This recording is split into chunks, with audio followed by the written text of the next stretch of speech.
After a historic turnout in the 2020 election, Georgia legislators made changes in how we can vote in Georgia. We at United for Change want to make sure that all people with intellectual or developmental disabilities understand that it is your right to vote, and we want you to understand that voting has changed. Laws were changed and how elections take place. New laws impact us as individual voters. The advocates and voting rights champions have been working hard and pushing back to make sure all voters still vote, just like you.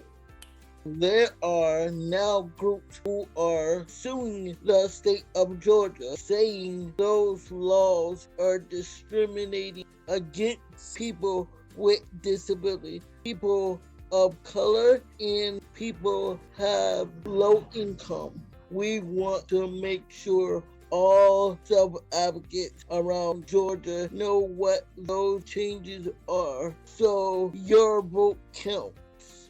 We have an election this year for some office like mayor, city council members, or for local rules depending on where you live. We are not electing any statewide or U.S. position in 2021. That will be happening next year in 2022.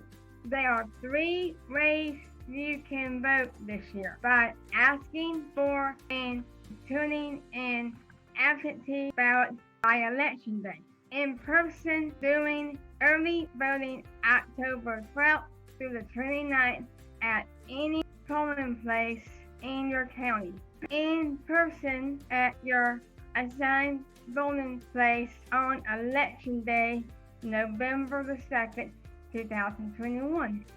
In this video, we are going to talk about absentee voting.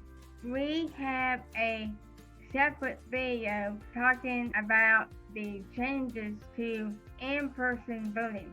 First, we want to make sure that you know the rules have changed about who can help you complete the absentee ballot application. If you are a voter with a disability, you can ask anyone you choose to assist you to apply for and vote with absentee ballot. This person providing assistance must sign the oath on the application and put how they're related to the voter.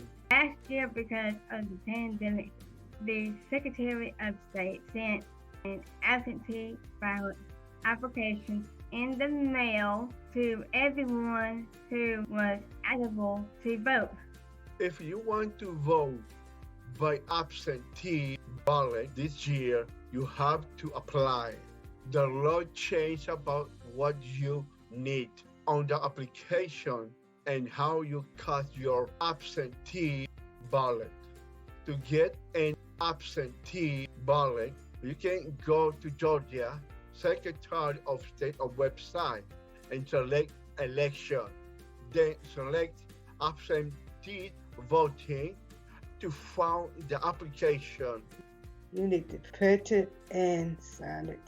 Make sure you use black and blue ink pen on that application. Once you complete your application, you have 4 ways to get it back to the board of election. You can scan it and email it.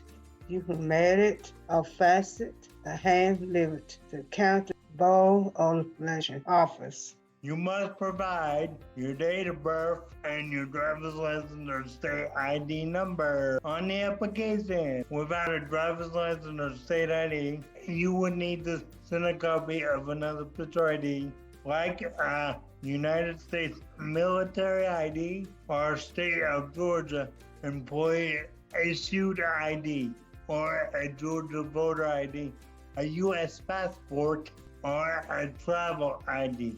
If you don't have any of these, you must include a copy of a current utility bill, bank statement, government check, paycheck, or other government document that shows your name and address. You will need to make a copy of this if you are turning a application or in the document and attach to the email with your application. The rule also changed about who can fill in your absentee ballot with you. As a voter with disability, you can ask anyone you choose to assist you to complete your absentee ballot once you receive it in the mail. This person must sign to hold on the absentee ballot envelope. You will need your driver's license number, a state ID number, write it on the envelope that your ballots go in. Without your ID, you can send a copy of your relative ID, state of Georgia, employee issue ID, Georgia voter ID, New Year's passport, private ID.